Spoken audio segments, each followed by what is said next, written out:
எல்லாருக்கும் இந்த லாஸ்ட் ஒரு வாரமாக சோஷியல் மீடியாலையும் சரி ட்ரெண்டாக இருக்கிற ஒரு விஷயம் என்னென்னா துபாயோட கோல்டன் விசா. ஆக்சுவலாக இது வந்து சோஷியல் மீடியாவில் ரொம்ப ட்ரெண்டான ஒரு விஷயம். துபாய் கவர்மெண்ட் வந்து 23.3 லட்ச ரூபா இருந்ததுன்னா நீங்கள் துபாயோட கோல்டன் விசா ரிசீவ் பண்ணலாம் அப்படின்றது. அதாவது இது எப்படி இந்த நியூஸ் யார் கொடுத்துருந்தாங்க, இது எப்படி ஸ்ப்ரெட் ஆச்சு, இது உண்மையா பொய்யா, என்ன பாலிசி கவர்மெண்ட்டில் இருக்கு அவங்களுக்கு, இதை பற்றி தான் இந்த வீடியோவில் பார்க்க போகிறோம். ரயாட் குரூப் அப்படின்ற ஒரு அட்வைசரி கம்பெனி இந்த ப்ரொமோஷன்ஸை வந்து கொடுத்துருந்தாங்க. இதுதான் ஒரு பெரிய அளவுக்கு ட்ரெண்டாகவும் பேசுபொருளாகவும் மாறுச்சு.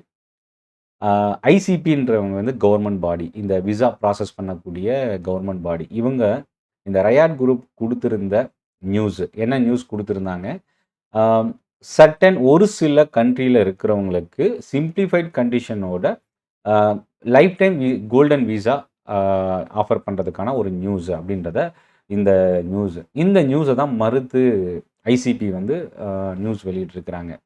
இப்போது நம்ம தெரிஞ்சுக்க வேண்டியது என்னென்னா, இது வந்து ரூமரா இல்லை இவங்க அஃபிஷியலாக அனௌன்ஸ் பண்ணாங்களா? இது இப்போ இவங்க கொடுத்துருக்கிறது துபாயோட அவங்க government UAE federal authority for identity, citizenship, customs and port security. இதுதான் வந்து ரெகுலேட்டர், இந்த விசா ப்ராசஸ் பண்ணக்கூடிய கவர்மெண்ட் பாடி. ஐசிபி அப்படின்றது ஷார்ட் ஃபார்ம்.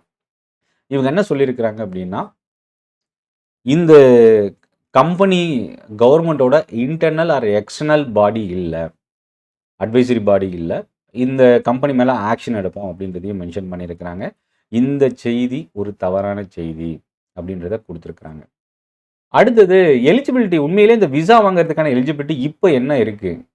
பிஸ்னஸ் நீங்கள் பண்ணுறீங்க, ரியல் எஸ்டேட் துறையில் நீங்கள் இன்வெஸ்ட் பண்ண போகிறீங்க, இல்லை துபாயில் பிஸ்னஸ் பண்ண போகிறீங்க, நீங்கள் ஒரு ஸ்டூடெண்ட் இல்லை ஒரு டாக்டராக இருக்கீங்க, அதுவும் ஸ்டூடெண்ட்னா அவுட்ஸ்டாண்டிங் ஸ்டூடெண்ட் அப்படின்றத மென்ஷன் பண்ணியிருக்கிறாங்க. அது மட்டும் இல்லை, ஃப்ரண்ட்லைன் ஹீரோஸ் அப்படின்றத மென்ஷன் பண்ணியிருக்கிறாங்க. ஸோ இந்த மாதிரி கண்டிஷனோட தான் வந்து இந்த விசா ப்ராசஸ் வந்து ஆல்ரெடி இருக்கிற பாலிசியை இவங்களோட அனௌன்ஸ்மெண்ட்டில் கொடுத்துருக்குறாங்க. ஸோ இதில் நம்ம முக்கியமாக தெரிஞ்சிக்கக்கூடியது என்னென்னா, ஏன் இந்த கோல்டன் விசா அப்படின்றது ரொம்ப ட்ரெண்ட் ஆச்சு அப்படின்னா, அதுக்கு முன்னாடி அமெரிக்கா இந்த கோல்டன் விசாக்கான ஒரு அனௌன்ஸ்மெண்ட் கொடுத்துருந்தாங்க. அது ரொம்ப ஒரு காஸ்ட்லியான ஒரு விஷயம். ஸோ எல்லாராலையும் அது ஈஸியாக எடுக்க முடியாது. பட் அதை கம்பேர் பண்ணும்போது இது ரொம்ப லோயஸ்ட் ப்ரைஸு, 23.3 lakhs இந்தியன் ருப்பியில். இன்னொரு விஷயம் என்னன்னா, இது இந்த அளவுக்கு ரொம்ப ஒரு அட்ராக்ட் பண்ணதுக்கான ரீசன் துபாய் அவங்களோட யுஏஇ கவர்மெண்ட். என்னென்னா, இன்கம் டேக்ஸ் கிடையாது, கேபிட்டல் கெயின் டேக்ஸ் கிடையாது. இது ஒரு அடிஷ்னல் அட்வான்டேஜ், அங்கே ரொம்ப அட்ராக்ஷன் அதிகமாக இருக்கிறதுக்கான ஒரு ரீசன் அப்படின்றதையும் பார்க்கலாம்.